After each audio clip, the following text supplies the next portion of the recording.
Good morning, students. How are you? Okay, today's topic is Hindi Grammar Lesson 2 Word विचार. So let's start reading. भाषा का मुख्य आधार मुख से निकलने वाली ध्वनियाँ हैं. बोलते समय मुख से निकलने वाली ध्वनियों को लिखने के लिए प्रत्येक भाषा में कुछ चिन्ह बनाए गए हैं. उन्हें लिपि चिन्ह कहते हैं. इन्हीं लिपि चिन्हों को वर्ण कहते हैं. जैसे फल शब्द की रचना फ, धन अ, धन ला, धन अ ध्वनियों से हुई है. प्रत्येक भाषा को लिखने के लिए संकेत बने हैं. इन्हीं संकेतों को लिपि चिन्ह या वर्ण कहते हैं. अब देखते हैं वर्ण क्या है. भाषा की सबसे छोटी इकाई ध्वनि का लिखित रूप वर्ण कहलाता है. ये वर्ण की परिभाषा है.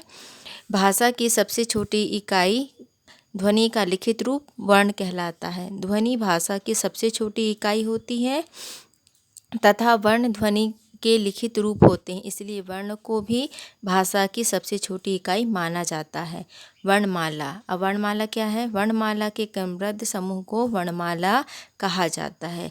हिंदी भाषा के वर्णों को दो भागों में बांटा गया है. पहला स्वर. जो वर्ण स्वतंत्र रूप से बिना किसी अन्य वर्ण की सहायता से बोले जाते हैं उन्हें स्वर कहते हैं. स्वर वर्णों की सहायता से ही व्यंजन वर्णों का उच्चारण होता है. हिंदी भाषा में कुल 11 स्वर होते हैं. कौन कौन से.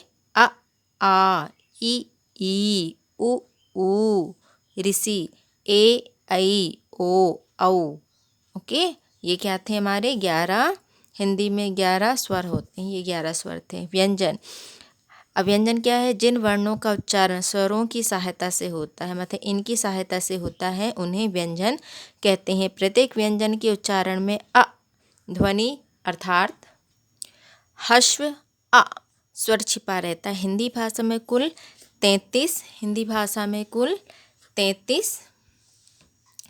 33 व्यंजन होते हैं क से लेकर हा तक.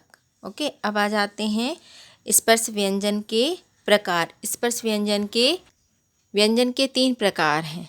पहला स्पर्श व्यंजन, दूसरा अंतस्थ व्यंजन और तीसरा है संयुक्त व्यंजन. अब स्पर्श व्यंजन क्या है. जिन व्यंजनों का उच्चारण कंठ, तालु, मूर्धा, दंत और ओष्ठ के स्पर्श से होता है उन्हें स्पर्श व्यंजन कहते हैं. जैसे का में राकी रेफ से माँ में राकी रेफ तक 25 के व्यंजन स्पर्श व्यंजन कहलाते हैं, है ना.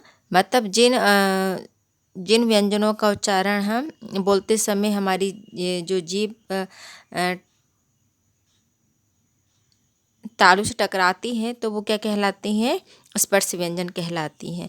अंतस्थ व्यंजन. इन वर्णों का उच्चारण मूर्धा, जीभ, तालु, ओष्ठ और दंत के योग से होता है.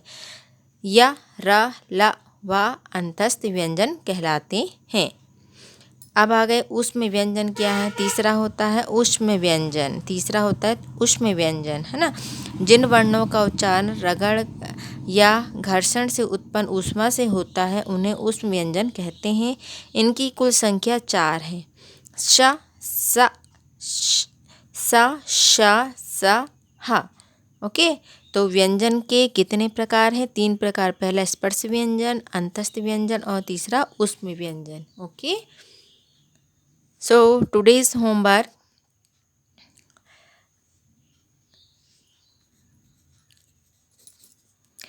ये रीडिंग करके आएंगे आप. ठीक है, इन्हें आपको पढ़ के आना है. Bye bye student.